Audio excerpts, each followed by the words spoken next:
President Bill Clinton.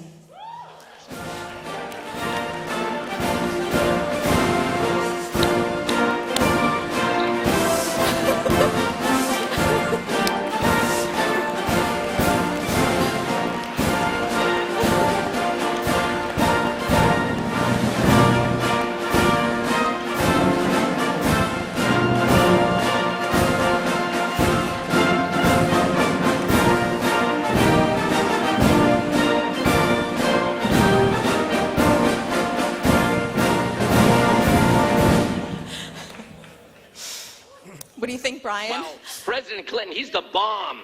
Oh. Wait, what?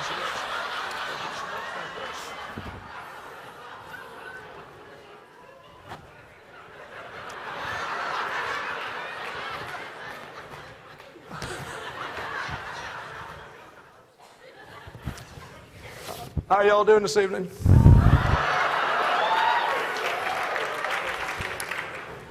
I would love to thank y'all for having me here. I mean, this is just so darn much fun. The standing ovation and all this excitement. I'm going to be real honest with you here. Today started off in a very confusing manner. I woke up like I was doing, and I went back home.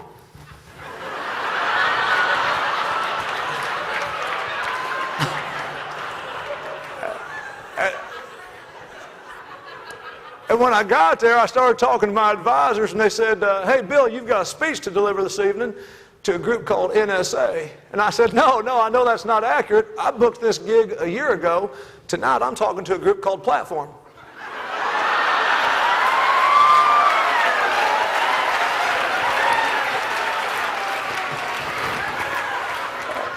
And so then I called up the real NSA, you know, them guys that listen to all your phone calls. And I said, hey, fellas, I said, we got a problem here. I said, I got an NSA and I got your NSA. I mean, what the heck's going on? And they said, of course, they know everything. They said, tonight you're talking to the National Speakers Association. And I said, okay, what am I doing tomorrow? And of course, they filled me in.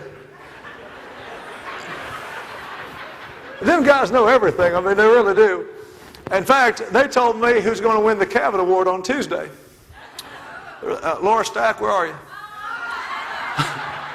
It's not you, honey.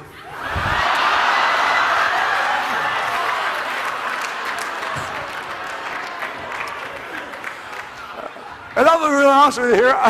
I don't even know Laura Stack. Brian just told me that'd be funny.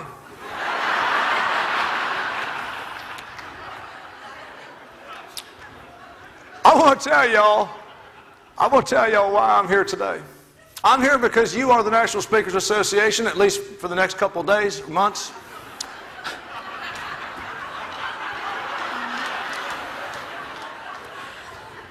I understand. I mean, you got to change your brand once in a while. I was the guy from Hope, and then I was the guy building a bridge to the new millennium, and I was the guy who did not inhale. I'm here because, like you, I am a professional speaker. I'm thinking of joining NSA. Actually, I'd like to be one of them CSPs, the Certified Speaking Professional, and then I was reading through some of the stuff. You guys have an income requirement. I met that 7 minutes into my speech I gave on Thursday.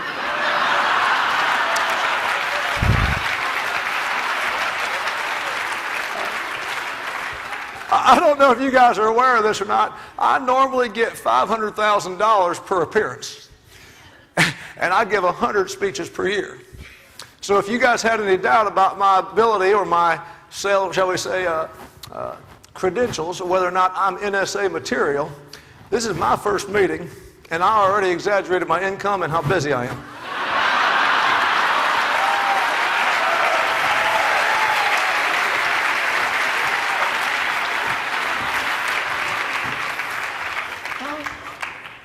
That's neat. It's funny because they're showing me up there and they just put something up here on these confidence monitors that's totally useless. I want to tell you something. While we're talking about money, like you, we have a lot of things in common. I mean, for the last several years, I've been talking for a living. You'd have to be under a shell. You have seen on the media, they're talking about all this money I'm making on the speaking circuit. But I have the same struggles as you. A month ago, I had to take a reduced fee gig. I only got $425,000. But they told me I could sell my crap in the back of the room.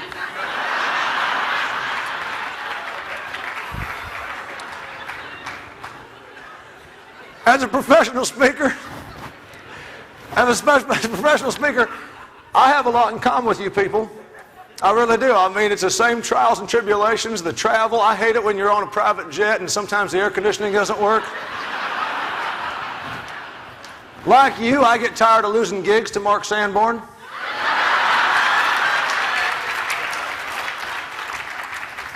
I've paid $46 million the last 2 years delivering speeches all over the world, and I still, like you, cannot figure out how to get on the $1 Million Round Table. You guys probably heard, Fox News made a big deal out of it, that I got paid $700,000 to go to Nigeria and deliver a speech a couple years ago. The next time you get an email from a bishop in Nigeria,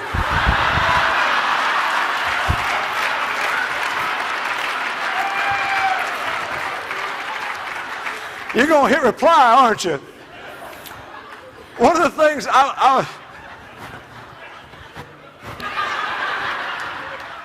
one of the things that y'all do, I was reading about your organization, you guys talk about fee integrity. You're going to explain that to me. Not so much the fee part.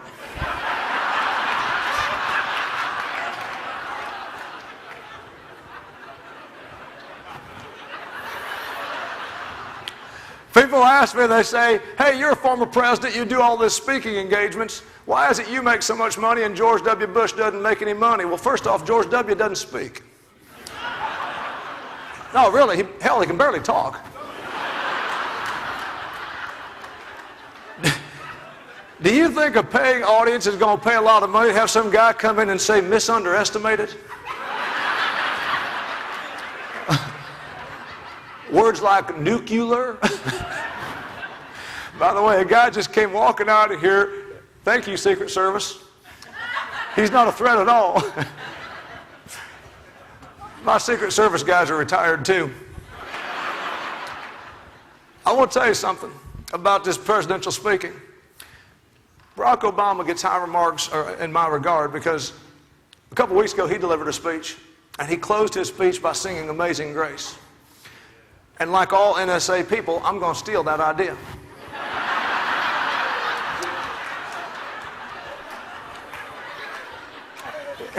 You guys laugh. Now, I'm not going to sing a religious song. I'm not sure that would be appropriate. But I figure my next gig, I'm going to get out there and close with a song that's more appropriate for me. To all the girls I've loved before. Them interns who crawled around the Oval Office floor. Is that too racy? You guys are laughing about some of the PG-13 stuff. I'll tell you what, in an election like this, where they're talking about Chris Christie closing a bridge and Hillary's emails, you guys would love to have me back in the Oval Office.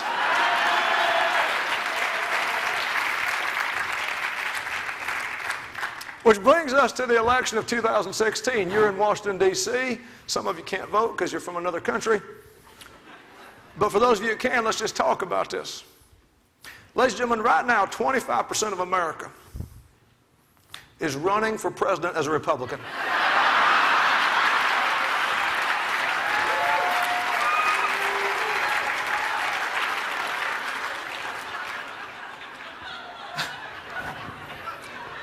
And some of these people have been saying to me, like, all right, hey, Bill, you're a smart guy. You're a political strategist. You know, you've been a president. Who in the Republican field worries you? You know who worries me is Donald Trump. Not because I think he's going to win. I mean, that guy just worries me. There's something wrong with that dude. Trump was on TV today. I don't know if you guys saw this. Donald Trump goes on television today and he says he's worth $10 billion. They were saying, is he really worth $10 billion? I don't know whether he is or isn't, but for God's sakes, for $10 billion, wouldn't you do something about that hair? Now, speaking of money, I know that there are critics in this room that say things. There's critics in this country They say, hey, Bill Clinton, you got all this prestige. You're a former president. But then you go out there and you just take money from anybody. I mean, you're just like a whore to the highest bidder. I mean, everybody, you pay, you'll say anything, you'll endorse anybody. And now, you know what? I want to tell you something. That's true.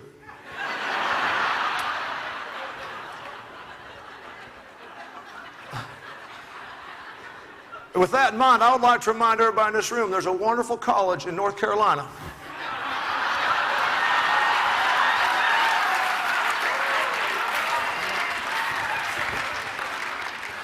You laugh, buddy, but you know it's true, Nito. You stick around this convention for more than a day and a half without moving, they'll slap a logo on you. You fall asleep at the bar, you're going to have a High Point University tattoo on you. Now, I'd like to talk to you for a second about important stuff. Hillary running for office. Everybody's saying, does Hillary go and win? Is Hillary going? I'm going to tell you a reason why Hillary can beat the Republicans. Granted, she's got to beat back the challengers like Bernie Sanders. Ladies and gentlemen, they're saying Bernie Sanders is going to get the Vermont vote. That's like booking all of the speaking gigs in Bakersfield, California, ladies and gentlemen. You know how we're going to beat the Republicans? We're going to go with the Colorado theorem. Everybody says, what are you talking about? I'll tell you what we're going to do. We're going to go after people in Colorado, Washington, other states that are about to legalize marijuana. The Republicans will never get this vote because in the history of pot smoking, no stoner ever said, hey, I'm going to wake up early, go to church, work hard, and save my money.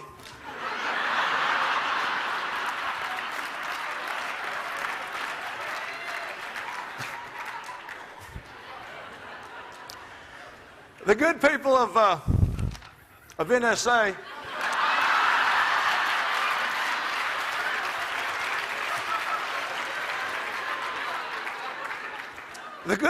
NSA asked me if I would take questions from this audience, and I said I would absolutely love to take a few questions. So if we have anybody who could bring the house lights up, please. We've got a microphone. Brian's got a microphone, and I would love to take... Raise your hands if you got a question, preferably in the first couple of rows. You guys get a question here. Okay, question here. Could you stand up and ask your question to President Clinton? President Clinton, do you have any advice for aspiring speakers? I absolutely do. And I think this is probably the best advice. Thank you, ma'am, if I may. I think if you want to be successful in this business and you want to make it as a speaker and get charged a lot of money, the best thing you can do is be a two-term United States president.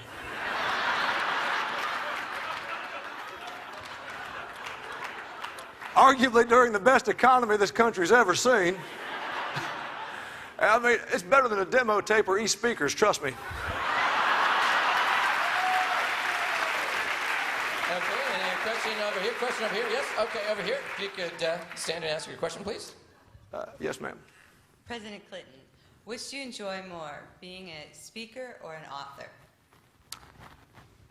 Yeah, that's actually kind of a tough question. I believe that many people in this room, and I speak for many people in this room, that we're not just speakers, we are also authors.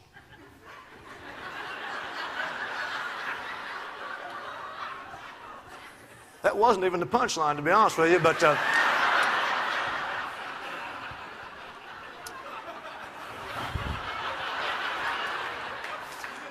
What I was going to say is, I mean, as speakers who write and, that call themselves writers, which is to say we all have a garage full of books we would love to sell. Do you have those right there, buddy? Okay, here's something we have all in this business tried to write a book that was a turd, right? Has anybody here got insomnia? Because we can't sell these things. This is Hillary's book called Hard Choices. Seriously, just please give that to somebody, would you? If you've got I've made it to page 4 twice.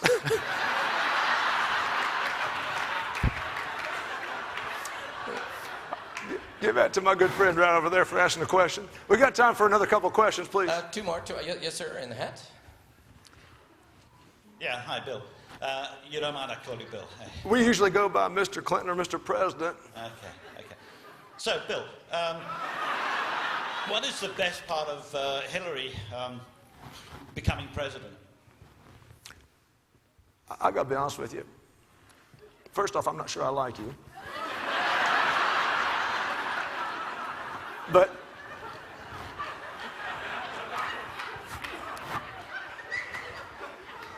that was my emotional intelligence kicking in right there. I think the best part about going back to the White House, if I am to be first gentleman, I want you to think about what this means. It means that I can just go to the White House, but this time, no responsibilities. Nobody expects much. Walk around in my boxer shorts. Say stupid stuff. Basically, be Joe Biden.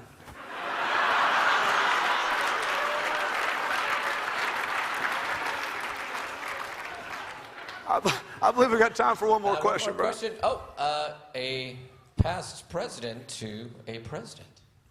President Clinton, how are things with the Clinton Global Initiative? Yeah, I really do appreciate you asking that because it's important to realize what really we were trying to accomplish there. When I set up the Clinton Global Initiative, it really wasn't about charity. It was mostly just a tax-exempt way to avoid Hillary and fly around the world. But the real objective of that organization was to lift impoverished nations up to the level of the United States of America. And if we couldn't do that, we decided to at least shoot for the level of Arkansas.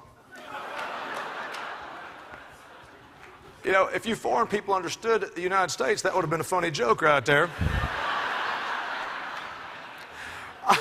I believe we've had enough questions.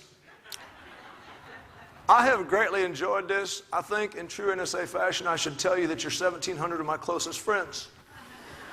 And then on Wednesday when I get home, I'm going to do everything I can to try and beat you at this business. One of the things they asked me about when I agreed to come here was about your theme. And the theme of this organization's meeting is influence. And that's something I wanted to tie into. I mean, I thought about closing out with something original, something different, maybe a story that made a difference to that one.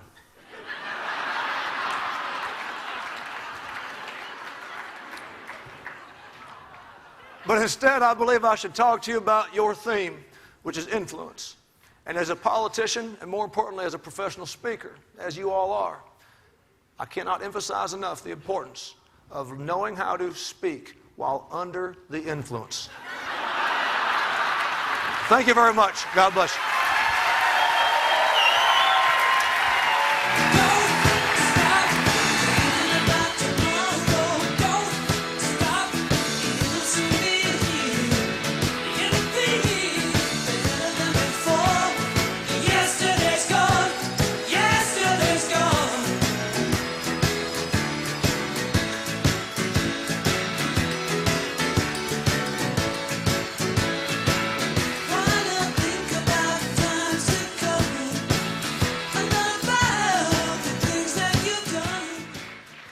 Thank you, Mr. President.